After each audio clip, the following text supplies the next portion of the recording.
उसने जल्दी से अचानक इधर-उधर देखा ताकि उसे कोई देख तो नहीं रहा।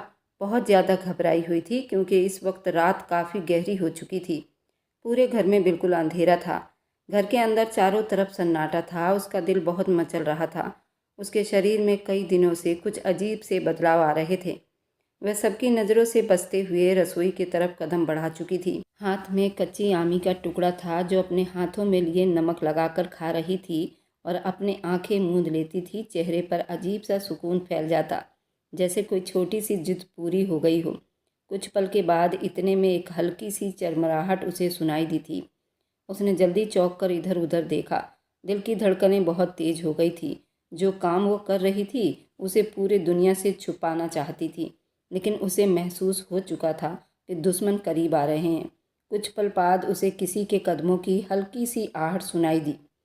उसने अपने कच्ची आमी को छुपा लिया। पलटने लगी थी कि सांस उसके गले में ही अटकने लगी थी। दरवाजे के सामने ललित शर्मा खड़ा था। ऊंचा लंबा कद था, चौड़ी छाती, वह किसी हीरो से कम नहीं लगता था। चेहरे के नैन नक्श बहुत ही ज़्यादा खूबसूरत थे, पर उसके चेहरे पर हमेशा गुस्सा सजा रहता था। आंखें हमेशा लाल रहती थी, जिससे वह हमेशा डरा करती थी। उसको देखते हुए गुस्से में बोला था, तुम यहाँ क्या कर रही हो इतने टाइम? तुम कभी नहीं सुधरोगी। उसकी आवाज़ धीमी थी मगर वजन लिए हुए थी। वह घबराकर बोली, नैनी, ये मेरी नहीं, ये तो भूरी की बच्ची है। उसने कहा था रसोई में रख दो, मगर वह अपनी बात पूरी करती उससे पहले ही ललित उसकी बात काटता बोला, झूठ मत बोलो, ये खट्टी चीज़ें तुम ही खाती फिरती हो। मुझे अच्छी तरह मालूम है जो चीज़ उसे नुकसान देती है उसे वह 100 फीट दूर रहना पसंद करती है। ललित का चेहरा गुस्से से भर गया था और गुस्से में ही उसने बोला था, तुमसे ज़्यादा तुम्हें मैं जानता हूँ। कुछ हफ्ते पहले इसी कच्ची आमी ने तुम्हारी हालत ख़राब कर दी थी। तुम्हें अस्पताल में लेकर गया था और 1 महीने तुम्हें एडमिट रखा गया था। तुम्हारे अंदर खून की कमी हो गई थी, तुम्हें खून चढ़वाना पड़ा था। भूल गई ये सब बातें? बहुत जल्दी कच्ची आमी खाकर तुम्हारे पीरियड्स भी आ गए थे। वक्त से पहले जवान हो गई हो। भूरी से तुम 2 साल छोटी हो, लेकिन तुम्हारे पीरियड्स कब से चालू हो गए हैं। लेकिन तुम्हें उस चीज़ की परवाह क्यों होगी? सब कुछ तो मुझे ही संभालना पड़ेगा। लेकिन तुम्हें उस बात की कोई परवाह है? तुम्हारा जिद तुम्हें हमेशा से ले डूबेगा। तुम पागल हो गई हो, किसी के तकलीफ़ का अंदाज़ा नहीं होता। मेरा ख्याल क्या करोगी? तुम्हें तो अपना ख्याल नहीं। कैसी औरत हो तुम? वह नज़रें झुकाए उंगलियों से अपने दुपट्टे के कोने को मसलने लगी थी। बस थोड़ी सी तो खाई थी। आपको पता है ये कच्ची आमी बहुत फ़ायदे करते हैं। जिस्म की गर्मी कम कर देती है और मूड बिल्कुल फ्रेश हो जाता है। मैंने कई बार पढ़ा है। हाँ, पर उसकी लिमिट हमेशा कम होती है। वहाँ पर ये काम करता है, पर तुम इसे खाने की तरह खाती हो। वह जल्दी ही कच्ची आमी खाने के फ़ायदे उसे गिनवाने लगी थी। क्या पता इसे उसका काम बन जाए। लेकिन नहीं जानती थी सामने खड़ा आदमी कोई आदमी नहीं बल्कि एक बिजनेसमैन आदमी था। उसका पति था। जबकि वह गुस्से से बोला, इन सब हरकतों से बाज आ जाओ। डॉक्टर ने तुम्हें इन सब चीज़ों के लिए मना कर रखा है। अब दोबारा फिर से ऐसे कच्ची आमियाँ खाती फिर रही हो। मेरा बस चले तो तुम्हें 2 थप्पड़ लगाऊं। उसने धीरे से हाथ भींच कर कहा और सर झुकाकर बोली, नैनी, थोड़ी सी तो खाई थी। वह उसे प्यार से नैनी बोला करती थी। और आप भी तो कभी कभी नमकीन चाय पीते हैं रात में। मैं भी वैसे ही हूँ। वह बात को घुमाने की कोशिश कर रही थी, क्योंकि अच्छी तरह जानती थी अगर उस आदमी का दिमाग घूम गया तो इस घर में किसी की खैर नहीं। इसलिए अपनी बातों से उसको ठंडा कर रही थी। इस बात से बेखबर थी कि उसका दिमाग तो उसे किचन में देखकर ही घूम चुका था। ललित ने एक लंबी सांस ली और उसको देखते हुए बोला, ये तुम्हारी जिद एक दिन तुम्हें सच में ही बीमार कर देगी। मैं कल तुम्हारी मम्मी को बताऊंगा ताकि वे तुम्हारी अच्छी तरह दिमाग का इलाज करवाएं। तुम अपनी हरकतों से बाज आ जाओ। मेरे पास फालतू समय नहीं जो तुम्हारे लिए डॉक्टर के पास जाता रहूँगा। जबकि वो घबराई हुई बोली, नहीं प्लीज़ मम्मी को ये सब मत बताना। वह जल्दी एकदम आगे बढ़ी, आंखों में हल्की सी नमी लाकर, मगर चेहरे पर वही शरारत छाई हुई थी। उसको देखते हुए वो रोनी सी शक्ल बनाकर बोली, नैनी, मम्मी को मत बताना, वो फिर मेरी बुरी हालत कर देगी और दवाई पिलाएगी। पूरा हफ्ता वह अजीब अजीब से खाने खिलाएंगी। मैं वादा करती हूँ अब दोबारा ऐसी गलती नहीं करूँगी। जबकि वह गुस्से से बोला, तो क्या करूँ? तुम्हें हर रात यहाँ पकड़ता रहता हूँ, वह भी इस तरह के फालतू चीज़ चोरी करते। बोली, मैं तो बस यूं ही किचन में आई थी, अब नहीं खाऊंगी। ये लास्ट वादा करती हूँ, मुझ पर भरोसा करो। तुम बहुत झूठ बोलने लगी हो। हल्की सी मुस्कुराई। जैसे चालाकी से बात को मोड़ने की कोशिश कर रही हो। ऐसा मत कहो, माँ के बाद अगर किसी को मेरी सेहत की परवाह है तो वो मैं ही हूँ। अच्छा, अभी हवेली में चोरी चोरी छुपकर कच्ची आमी खाती फिर रही हो, वो क्या था? बोलो। वह चोरी नहीं थी, हकीकत थी। वह गंभीर शब्दों में मुंह बनाकर बोली। ललित के चेहरे पर नरमी आती दिखाई दी। इतनी परवाह करती हो, नतीजा ये है। वह काफ़ी थका हुआ था, ऑफिस से आज लेट घर पहुंचा था, लेकिन अपनी नटखट सी पत्नी से बातें करना न जाने उसे बहुत अच्छा लगता था। नतीजा ये है कि वह कच्ची आमी ना बहुत मज़ेदार की होती है। मैं अगली बार इस पर नमक के साथ लगाकर खाऊंगी, शायद कम नुकसान करेगी। ललित बेकाबू हंसा था, मगर जल्दी चेहरा संभाल लिया था। तुम्हारी ये जुबान एक दिन मुसीबत में डाल देगी तुम्हें। वह गुस्से से बोला। अगली बार सीधा तुम्हारी माँ के पास छोड़कर आऊँगा। उसने मासूमियत से सर झुका लिया। अगर मम्मी ने डांटा तो मैं कहूँगी आपने भी मेरे साथ एक बाइट खाई थी। बकवास बंद करो, कमरे में जाओ प्लीज। ललित ने भवें चढ़ाकर कहा। बस जाकर सो जाओ, सुबह बात होगी। वो मुंह फैलाकर किचन को देखती रह गई। जाते जाते बोली, बस थोड़ी सी खाई थी कच्ची आमी। ललित ने सर झटककर, मगर हल्की सी मुस्कुराहट उसके होठों पर आ गई थी। वह तूफान थी जो सोए गौरी देवी के किसी कंट्रोल में नहीं आती थी। दरवाजे से जाते कदमों की चाप के साथ वह किचन में अकेला रह गया था। दूसरी तरफ कमरे का दरवाज़ा धीरे से खुला। संध्या दबे कदमों से अंदर दाखिल हुई। कमरे में हल्की रोशनी फैली हुई थी। खिड़की के पास बेड पर भूरी किताबों में खोई हुई थी। एक मोटी सी किताब उसके हाथ में खुली हुई थी। आंखें पूरी तरह उसमें गुम था। उसे आसपास का पता ही नहीं था। धीरे से दरवाज़ा बंद किया, जैसे चोरी चुपके लौटी हो। उसके चेहरे पर घबराहट साफ थी। एक नज़र आईने में अपने बिखरे बालों पर डालते फिर जल्दी से बेड के किनारे जा बैठी। भूरी सुना, उसने धीरे से कहा। आवाज़ में बेचैनी थी। भूरी ने अपना सर नहीं उठाया, पन्ना पलटा जैसे कुछ सुना ही ना हो। संध्या ने एक पल इंतजार किया, फिर थोड़ा आगे झुककर बोली, भूरी बहुत बड़ा बवाल हो गया है। अभी कोई जवाब नहीं आया, बस किताबों के पन्ने की सरसराहट उसे सुनाई दे रही थी। चादर के किनारे पर हाथ रखे बोली, मैं कह रही हूँ भूरी, अभी तुम्हारे नैनी किचन में आ गए थे। उन्होंने मुझे कच्ची आमी खाते पकड़ लिया। भूरी ने फिर भी नज़रें न उठाई, सिर्फ हल्की सी हूँ की आवाज़ निकाली। वह किताबें पढ़ने में काफ़ी बिजी थी। ये लापरवाही संध्या के दिमाग पर चढ़कर उसने झटके से उसकी किताब छीन ली। मेरी बात सुनोगी? तुम्हें पता भी है मैं कितनी बड़ी मुसीबत में आ गई हूँ और तुम्हें किताब की फिक्र हो रही है।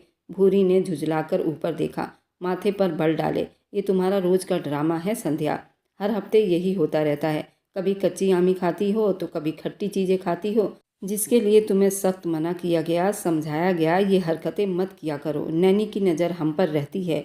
हाँ तो अब मैं क्या करूँ? वह भोली शक्ल बनाकर बोली कि वो बोल रहे थे कि अब मम्मी को बताऊंगा। तुम जानती हो ना मम्मी ने पिछली बार क्या हंगामा किया था, सारा घर सर पर उठा लिया था। और अब अगर दोबारा पता चल गया तो मेरी खैर नहीं।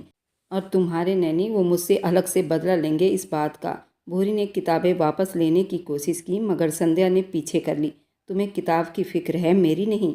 यहाँ मेरी घबराहट से जान निकल रही है और तुम अपनी कहानियों की किताबों में बिजी हो। तुम्हें पता है नैनी वैसे भी ज़्यादा कुछ नहीं कहेंगे, ज़्यादा से ज़्यादा डांट कर छोड़ देंगे, मगर तुम्हें सुकून कहाँ मिलता है जब तक तुम हर चीज़ छुपा कर ना कर लो। और तुम्हें चोरी करने में मज़ा आने लगा है। वह उसकी बातों पर चिढ़ी थी। बस खाने का दिल था, और तुम्हें क्या पता कच्ची आमी कितने नुकसान करते हैं। और तुम्हें तो ये सब परहेज बताया गया है। तुम्हें पता है मुझसे छोटी हो, तुम्हारे पीरियड्स आने शुरू हो गए हैं, तुम्हारे ब्रेस्ट का साइज भी बढ़ चुका है। भूरी ने हाथ उठाकर रोका। बस करो डॉक्टर साहब, नैनी ने भी यही लेक्चर दिया था। तुम दोनों भाई बहन एक जैसा लेक्चर दे रहे हो। अब संध्या ने सर झुका लिया। हाँ, लेकिन उन्होंने मेरी एक न सुनी और कहा वह सीधा अब मम्मी से शिकायत करेंगे। भूरी ने हल्की सी सांस ली। अच्छा अब रो मत। मैं रो नहीं रही, मगर आवाज़ कांप गई थी। आंखों के किनारे भीग चुके थे। भूरी नरम पड़ गई थी, किताब साइड में रख चुकी थी और धीरे से बोली, तुम्हें डर लग रहा है ना? हाँ बहुत। उसने हाँ में सिर हिलाया। वह जब गुस्से में देखते हैं ना तो ऐसा लगता है ज़मीन खिसक जाएगी। भूरी हंसी। तो कच्ची आमी अब खाना छोड़ दो, सारी समस्या ही खत्म हो जाएगी। संध्या ने रोनी सी शक्ल बना ली। तुम्हें मजाक सूझ रहा है? अगर ना हंसूँ तो तुम रोने लग जाओगी। हम दोनों में से एक को तो हौसला रखना पड़ेगा ना। अच्छा ना, अब कोई प्लान बनाओ, मम्मी से बचना है। भूरी ने आंखें छोटी करके देखा। तुम ये सब खाना छोड़ दो, यही प्लान है। बस करो भूरी। वह उसके कंधे पर सर रखकर बोली, अगर मम्मी ने डांटा तो मैं तुम्हें भी घसीट लूँगी और कहूँगी कि तुम भी कच्ची आमी खाती रहती हो और मुझे लाकर देती हो। नैनी दोनों को ही घर से निकाल देंगे। तो चलो साथ निकल जाते हैं। भूरी ने ठहाका लगाया, पागल हो तुम। हाँ, थोड़ी सी। संध्या मुस्कुराकर बोली, और थोड़ी सी भूखी भी। फिर खट्टी आमी खाने की सोची, बस एक टुकड़ा। वह जल्दी मुंह बनाकर बोली। संध्या ने ताना देकर बोली, अच्छा ठीक है। वह हंसी, लेकिन तुम देखना कल सब ठीक हो जाएगा। नैनी तुम्हारा दुश्मन नहीं। भूरी ने सर हिलाया, मगर वह दिल में जानती थी ये रात अभी ख़त्म नहीं हुई थी और संध्या जैसे लोग डांट से बदलने वाले नहीं थे, बस मुस्कुराहट से संभल जाते हैं। पूरी रात उन दोनों की काफ़ी सुकून में बीती थी। दोनों ने अपने अपने पापा को खोने के बाद वो पूरी तरह ललित पर डिपेंड करती थीं। वह घर का इकलौता चिराग था और वही मालिक भी था। यही वजह थी कि उसकी नाराज़गी, उसकी डांट, उसका खुश होना उन दोनों के लिए बहुत अहमियत रखती थी। संध्या की शादी बचपन में ही उसके पिता ने ललित से कर दी थी। संध्या और ललित के पिता आपस में दोस्त थे और उन्होंने अपनी दोस्ती रिश्तेदारी में बदल दी थी। संध्या के पिता ने गांव का सब कुछ बेचकर ललित के साथ यहीं शहर में रहा करते थे।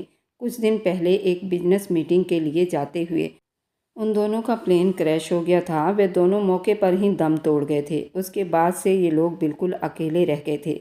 ललित ने अपनी पढ़ाई पूरी कर सारा काम संभाल लिया था। संध्या के पिता का और ललित के पिता का सारा कारोबार अब ललित के सर पर अकेले था, जिसकी वजह से ललित हमेशा बिजी रहा करता था। लेकिन वह घर पर भी सबका ध्यान करता था, खास तौर से संध्या का बहुत ध्यान रखा करता था, क्योंकि मरने से एक महीने पहले एक बिजनेस मीटिंग के बाद संध्या के पिता ने ललित को बुलाकर अपनी बेटी का ध्यान रखने के लिए कहा था। संध्या का हाथ ललित के हाथ में दे दिया था। अब संध्या का फ्यूचर तुम हो ललित। ललित भी भावुक हुआ था। उसे नहीं पता था ये अंकल की उसकी आखिरी मुलाकात है और ललित के पिता भी यही चाहते थे। इसी चाहत में वह संध्या को बहुत चाहने लगा था। अब वह संध्या पर बहुत ज़्यादा ध्यान रखता था। सुबह का वक्त था। खिड़की से आती हुई सूरज की हल्की रोशनी डाइनिंग टेबल पर बिखर रहे थे। रसोई से हल्की सी चाय की खुशबू आ रही थी, मगर हवाओं में एक अजीब सा बोझ था। संध्या और भूरी दोनों कॉलेज के यूनिफॉर्म में चुपचाप बैठी हुई थी। अपने प्लेटों में ब्रेड रखा हुआ था और उसका निवाला छोटे छोटे बाइट से पूरी कर रही थी, जैसे उसका खाने का मन ना हो। आज इस तरह से माहौल था जैसे पूरे कमरे में अगर सुई भी गिरती तो सुनाई देती। इतने में दरवाजे के पास हल्की सी आहट हुई। ललित अंदर दाखिल हुआ। सफ़ेद शर्ट, गहरे रंग के पैंट, हाथ में फाइल, चेहरे पर सुकून मगर आंखों में वही गुस्सा। उसे देखते ही दोनों लड़कियां जल्दी खड़ी हो गई थी। संध्या ने जल्दी से झुककर उसका पैर छुआ और भूरी ने उसे नमस्ते किया था। अच्छा चलो ठीक है, बैठ जाओ, हाथ के हल्के इशारों से बोला और अपनी अपनी कुर्सी संभाल कर बैठ गए। दाईं तरफ भूरी और संध्या अपनी बातों में बिजी थी। टेबल पर दोनों माया देवी और गौरी देवी मौजूद थी। कुछ पल तक सिर्फ चाय के चम्मचों की आवाज़ आती रही। फिर माया देवी ने चुप्पी तोड़ी थी। माया देवी की शब्दों में हल्की सी शिकायत थी। रात को तुम्हारा इंतजार करते करते नींद आ गई। खाना भी ठंडा हो गया था। कमरे में भी गई थी, देखा तुम आए ही नहीं थे। तुम्हें जरा एहसास नहीं था अपनी माँ का। ललित ने अपनी माँ का पैर छूते हुए उनको गले से लगा लिया और बोला, मम्मी मैं बिजी हो गया था, रात काफ़ी लेट आया और काफ़ी लेट हो गया था। माया देवी के चेहरे पर फिक्र की लकीरें उभरी थी। तुम भी अपनी सेहत का ख्याल बिल्कुल भी नहीं रखते बेटा। हाँ रखता हूँ, वह धीरे से मुस्कुराया। फिर नजरें दाईं तरफ मोड़ ली। संध्या झुकी हुई बैठी हुई थी, जैसे वह अपने प्लेटों में कुछ ढूंढ रही हो। ललित के होठों पर हल्की सी मुस्कुराहट उभरी थी। वैसे कल रात एक और चोरी पकड़ी गई थी। संध्या ने जल्दी नजरें उठाकर इशारे से मना किया। आंखों से साफ विनती झलक रही थी। नैनी अब नहीं, प्लीज़ नहीं। ललित ने जैसे जानबूझकर उसे नज़रअंदाज किया। आंटी जी, अपनी राजकुमारी पर जरा सा ध्यान दो। वह अब गौरी देवी को चौंका गया था। वह अपने दामाद जैसे बेटे को देखकर बोली, क्या हुआ बेटा? आंटी ये क्या करती रहती है, पूछिए संध्या से। रात के 2 बजे रसोई में कच्ची आमी खाती पकड़ी गई है। इन्हीं सब खट्टी चीज़ों से पिछली बार संध्या की हालत कितनी ख़राब हुई थी। उसे अस्पताल में एडमिट करना पड़ा था। डॉक्टर ने खट्टी चीज़ों से कितनी दूर रहने के लिए कहा था। इसे समझ कब आएगी? वह नैनी था, वह कहाँ इस बात को छुपाता। उसकी सेहत को उसकी सबसे ज़्यादा फिक्र थी। भूरी ने चुपचाप पानी का गिलास उठा लिया, जैसे उसे उस सब से कोई लेना देना नहीं। संध्या का रंग उड़ गया था। नैनी मैं तो बस, वह हिचकी लेकर बोली। बस क्या? गौरी देवी ने तेज शब्दों में कहा। बस थोड़ी सी मूड फ्रेश करने के लिए खाई थी। हर बार यही बहाना बनाती हो। मैंने कितनी बार कहा है कि ऐसी चीज़ें मत खाया करो जो तुम्हें नुकसान देती है। मम्मी वो मेरा मन बहुत ख़राब हो रहा था, इसलिए खा लिया था, संध्या ने नरमी से कहा। मगर गौरी देवी की आवाज़ तेज हो गई थी। मन खराब हो रहा था तो क्या जहर खा लोगी? पिछली बार मैं ही भागता फिरा था डॉक्टरों के पीछे और तुम्हें एहसास तक नहीं हुआ और मैं कितना परेशान हो गई थी। तुम इस बात को समझती क्यों नहीं हो? ललित हल्की सी मुस्कुराहट छुपाते हुए बोला, आंटी जी, आप थोड़ी इस पर सख्ती किया करो। अब गौरी आग बबूला हुई थी। वह गौरी की इकलौती लड़की थी। इस तरह वह अपनी सेहत को लेकर लापरवाह थी। अब वह संध्या पर गुस्सा हुई थी। ललित ने कहा, इस पर कड़ी निगरानी रखने की ज़रूरत है, वरना ये नहीं सुधरने वाली। संध्या तड़प कर बोली, नैनी आपको शिकायत करनी थी ना, तो सुबह ही सुबह क्यों किया? ललित ने आंखें उठाकर देखा, हाँ, क्योंकि तुमने वादा किया था ना कि दोबारा नहीं खाऊंगी। अब भुगतो सजा। तो आपने भी वादा किया था कि मेरे राज नहीं बताओगे। ये शब्द सुनते ही माया देवी ने चौंक कर गौरी देवी को देखा। भूरी ने मुंह छुपाने के लिए तेजी से चाय का घूंट लिया था। गौरी देवी ने गुस्से में बोला, कॉलेज से आते ही मेरे कमरे में आना, तुमसे बात करनी है। मम्मी प्लीज़, मैं सच में दोबारा नहीं खाऊंगी। संध्या ने शरारत से भूरी को देखा, तुम कुछ कहो ना, तुम्हें तो सब पता है ना। भूरी ने जल्दी नजरें चुराई, मैं तो नींद में थी, कुछ नहीं देखा। माया देवी हंस पड़ी, ये लड़की तो बाज नहीं आएंगी। गौरी देवी गुस्से से बोली, समधन जी, ललित बिल्कुल ठीक बोल रहा है। कितनी परेशानी हुई थी उसे उस बार। मैं खुद किचन की चाबी अपने पास रखूंगी, तब तो भूखी मर जाऊंगी। संध्या धीरे से बोली, तुम लोगों ने ऐसा काम किया है कि मरना ही अच्छा होगा। ललित ने गुस्से से जवाब दिया, मगर होठों के किनारे फिर भी मुस्कुरा उठे थे। भूरी धीरे से बोली, आंटी जी, अब बस हो गया, अब तो मान भी जाओ, वह नहीं खाएगी। गौरी देवी ने सर हिलाया, रूटीन नहीं ड्रामा। संध्या ने गुस्से से निवाला तोड़कर, ड्रामा नहीं प्यार है। ललित ने एक नज़र उसे देखा, फिर फाइल बंद करके उठकर खड़ा हुआ। अगली बार अगर किचन में देखा तो बस तुम्हारी कच्ची आमी खाना हमेशा के लिए बंद करवा दूंगा। पीछे माया देवी की हंसी, गौरी देवी का गुस्सा और संध्या की बड़बड़ाहट बाकी रह गई थी। ये नैनी भी ना, खुद तो चाय में 3-3 चम्मच चीनी डालते हैं और मुझे कच्ची आमी खाने नहीं देते। आए बड़े। कुछ घंटे के बाद कॉलेज का दोपहर टाइम था। धूप सर के ऊपर चमक रहा था, मगर हल्की हवा से पेड़ों के पत्ते हिल रहे थे। ग्राउंड में चारों तरफ लड़कियों के ठहाके गूंज रहे थे। कोई दुपट्टा ठीक कर रहा था तो कोई मोबाइल में बिजी था, कोई फ़ोटो खींचने में बिजी था। दोस्तों के साथ सब बैठकर गप्पे सप्पे कर रहे थे। एक कोने में बेंच के पास संध्या और भूरी बैठी थी। सामने उनके 2 प्लेट आलू चाट रखी हुई थी, उसमें से भाप उठ रही थी। खुशबू चारों तरफ फैली हुई थी। संध्या ने एक निवाला उठाया और खाने लगी। जल्दी ही मुंह बना लिया, आखिर तुम्हारे भाई को समस्या क्या है? आखिर उसने मुंह टेढ़ा मेढ़ा करते हुए कहा, हर वक्त मेरे पीछे लगे रहते हैं। कभी कहते हैं संध्या ये मत खाओ, वो मत करो, ये मत करो। अब बताओ, मैं इंसान हूँ या रोबोट जिसे वह रिमोट से चलाना चाहते हो? भूरी ने चम्मच रख दिया, सुकून के शब्दों में बोली, शायद तुम्हें खुद एहसास नहीं, लेकिन वे तुम्हारी फिक्र करते हैं। तुम्हारी जैसी जिद्दी लड़की पर थोड़ी सख्ती जरूरी है। संध्या ने नाक चढ़ाई, मेरी फिक्र? ये मेरी फिक्र या कैद? तुम्हें पता है आज घर जाएंगे तो मम्मी दरवाजे पर डंडा लिए खड़ी होगी और ये सब तुम्हारे नैनी की मेहरबानी होगी। वे हर बात माँ के पास पहुँचा देते हैं, सिवाय मेरे दिल की आवाज़ सुनने के बजाय। लगता है वह कोई जासूस हो। भूरी ने बड़ी गंभीरता से कहा, तो फिर तुम्हें अपनी हरकतों से बाज आना चाहिए। जब तुम्हारी तबीयत इतनी ख़राब रहती है तब उसके बाद भी यही हरकतें करती फिरती हो। ये कोई अच्छी बात थोड़ी है। चुप रहो नैनी की चमची, हर बात में उसकी साइड लेती फिरती हो। भूरी ने गहरी सांस ली, गंभीरता भरे शब्दों में बोली, मैं तो सिर्फ सच्चाई का साथ दे रही हूँ और सच ये है कि तुम बहुत मनमौजी लड़की हो। इतनी बड़ी हो गई हो लेकिन अकल अभी भी घुटनों में है। संध्या ने गुस्से भरे शब्दों में ठहाका लगाया, अच्छा तो अब तुम्हें मेरी उम्र और अकल का एक्सपीरियंस भी हो गया है? हाँ, क्योंकि मैं तुमसे 2 साल बड़ी हूँ। माना कि तुम्हें पीरियड्स पहले आ गए हैं, वह भी तुम्हारी हरकतों की वजह से। तुम मुझसे पूरी जवान दिखती हो। भूरी हंसते हुए बोली, वैसे भी तुम्हें देखकर लगता नहीं कि तुम बड़ी हो गई हो और तुम पर तो जैसे कोई बात असर नहीं करती। संध्या ने उस पर एक थपकी लगाई, बस अब अपने अपने लेक्चर बंद करो। भूरी, सब अपने अपने लेक्चर देते हो लेकिन मेरे दिल का हाल कोई नहीं देखता। मैं क्या चाहती हूँ? सबसे बेदर्द तो वह आदमी है जो मुझे समझता ही नहीं। मेरा पति कम मेरा बाप ज़्यादा लगता है। भूरी ने अपनी हंसी दबाई थी। तुम्हारे जैसे लोगों से बात करना अपना सिर खपाने के बराबर है। तुम्हें सिर्फ अपनी बात मनवाने आती है। तुमने ये चार्ट अभी तक ख़त्म नहीं किया ना? एक बात और, भूरी ने गुस्से से कहा, आज तुमने टेस्ट खराब किया है, मैंने देखा था। तुम पेपर में चीटिंग कर रही थी। अब बताऊंगी नैनी को तुम्हारे कारनामे। अब संध्या की आंखें फैल गई थी। भूरी, तुम बहुत बुरी लड़की हो। वैसे ही मैं मर रही हूँ परेशान होकर पेपर में चीटिंग कर रही थी। अब बताओ, जब नैनी से तुम सिग्नेचर लेने जाओगी तो क्या जवाब दोगी? और ऊपर से मुझे ही धमकियां दे रही हो। अपने दिमाग को कंट्रोल करो, सीधी चलो। वह भी गुस्से से बोली। सीधी मैं हूँ, बस दुनिया ही टेढ़ी है। और रूठे हुए शब्दों में बोली, हाँ बिल्कुल, दुनिया ही गलत है। भूरी ने हंसकर जवाब दिया। संध्या सर झुकाकर धीरे से बोली, पता नहीं क्यों मेरे पापा ने जाते जाते मेरे लिए मुसीबत खड़ी कर दी है। मुझे ऐसे आदमी को सौंप गए जो मेरे दिल का हाल नहीं जानता। भूरी के चेहरे पर नरमी आ गई। हाँ पता है, लेकिन तुम हर बात में उनकी वसीयत को इल्ज़ाम क्यों देती हो? क्योंकि वह तो इस दुनिया को छोड़कर चले गए और उस बेदर्द इंसान को मेरा पति बनाकर उसे मेरे सर पर खड़ा कर गए। अब मेरा हर काम उनके सिग्नेचर के बिना नहीं होता। वह धीरे से बोली, पता नहीं क्या सोचकर उन्होंने तुम्हारे साथ ऐसा किया। भूरी चुप रही। उसके हाथ से चाट का प्लेट नीचे गिर गया। संध्या की आवाज़ में भारीपन उतर आया था।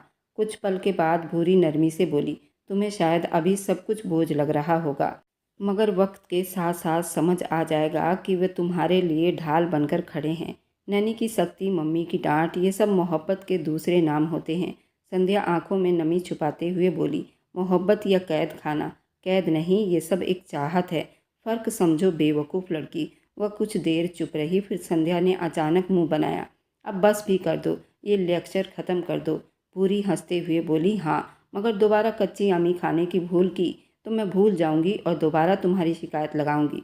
अगली बार क्लास के बच्चों के बीच तुम्हारा नाम लूंगी। संध्या ने ठहाका लगाया। तुम तो दुश्मन निकली और तुम एक मुसीबत से कम नहीं।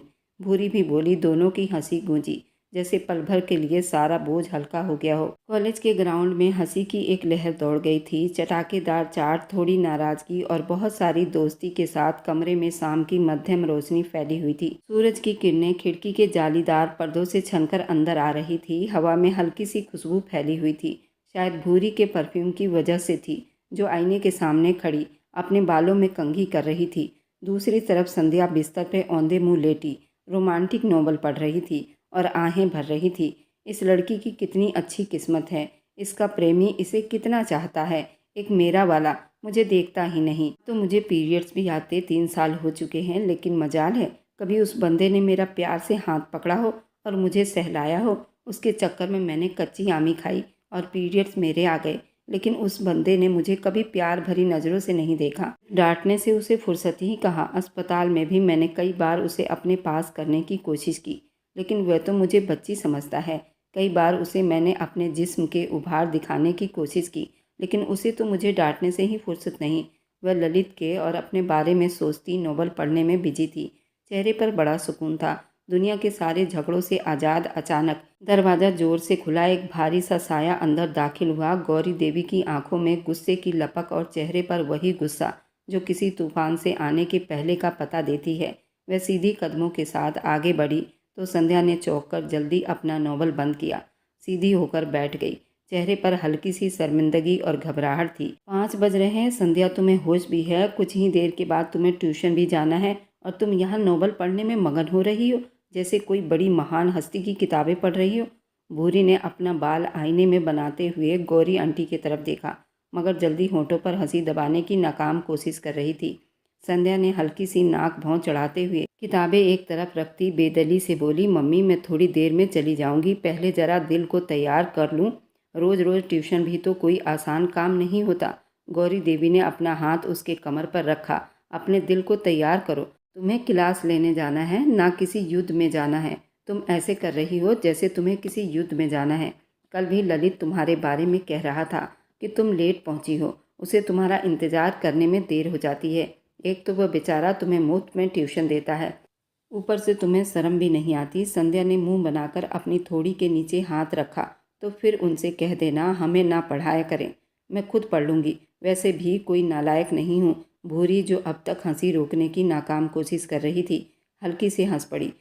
गौरी देवी ने उसके तरफ घूरा। भूरी, तुम मत हंसो।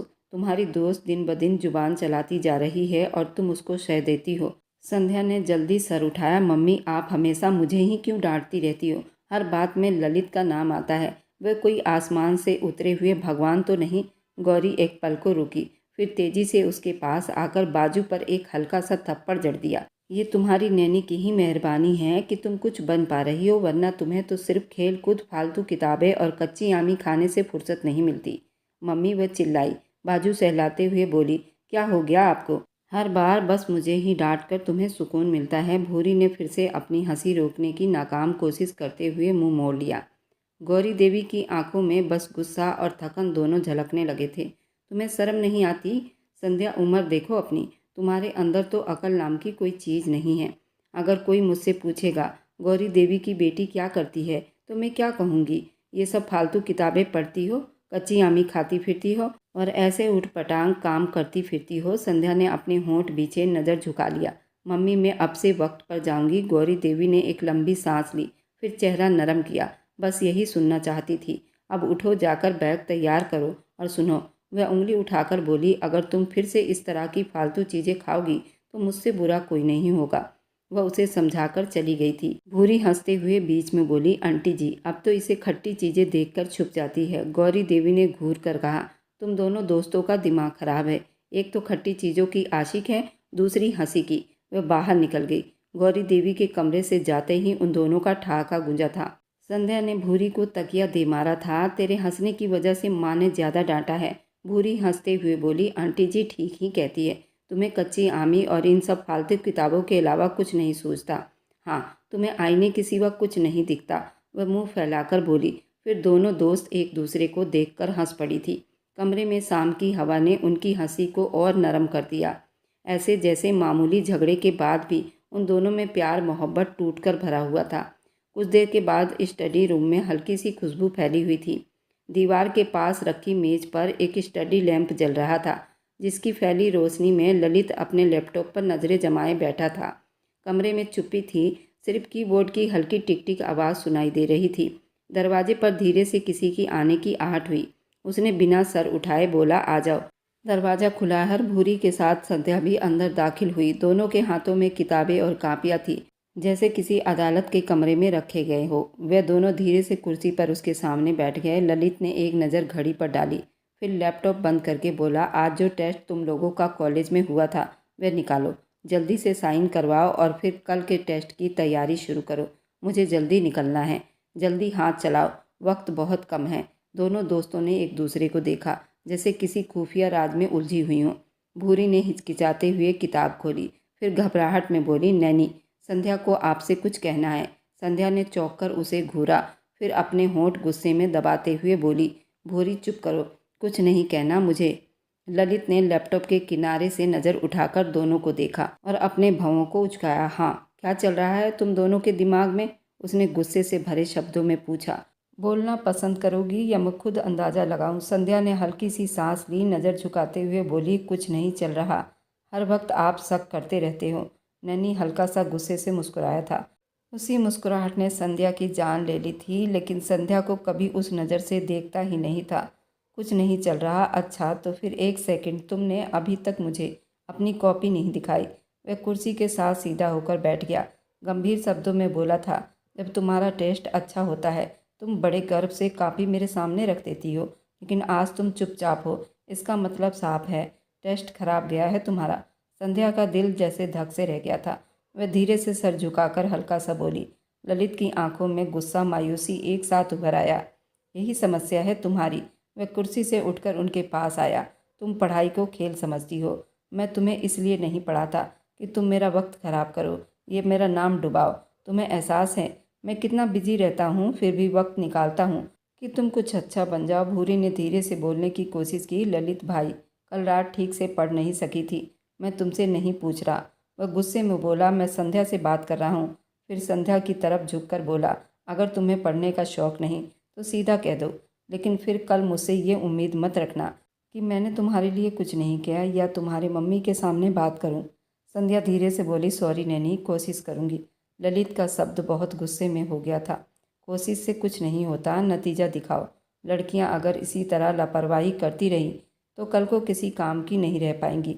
ज्ञान हमेशा इज्जत देता है और जो उसे खराब कर देते हैं बाद में उसकी जुबान पर सिर्फ पछतावा रह जाता है। तुम्हें पता भी है कि तुम्हारे पापा तुम्हें कहाँ देखना चाहते थे? संध्या ने आंसू पीते हुए सर हिलाया। पता है, फिर साबित करो ना। ललित ने मेज पर पड़ी हुई किताब की तरफ इशारा किया। अगर कल का टेस्ट तुम्हारा अच्छा नहीं गया ना तो मैं सच में तुम्हारी टांगें तोड़ दूंगा। भूरी ने घबराकर संध्या की तरफ देखा। नैनी, वो बोली, ऐसा नहीं है। क्या संध्या प्रेग्नेंट है? और संध्या के पेट में किसका बच्चा पल रहा है? और उनकी प्रेम कहानी कहाँ तक पहुँचती है? इस कहानी का दूसरा भाग देखें, बहुत दिलचस्प रहने वाला है। और मेरी वीडियो आप लोग जहाँ कहीं से भी देखते हैं, कमेंट में अपने शहर और राज्य का नाम ज़रूर बताएं।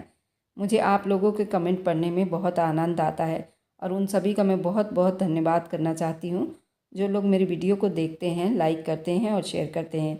अगर आपको आज की कहानी पसंद आई है तो वीडियो को ज़रूर लाइक कीजिएगा और अपने दोस्तों के साथ शेयर भी कीजिएगा। और हाँ, अगर आपने अभी तक हमारे चैनल को सब्सक्राइब नहीं किया है तो ज़रूर सब्सक्राइब कर लें। मिलते हैं हम अपनी कल की एक और नई दिलचस्प कहानी के साथ। मुझ पर सदा अपना प्यार और स्नेह बनाए रखें। सभी को मेरा प्यार भरा नमस्कार। दोस्तों, खुश रहें, स्वस्थ रहें, मस्त रहें।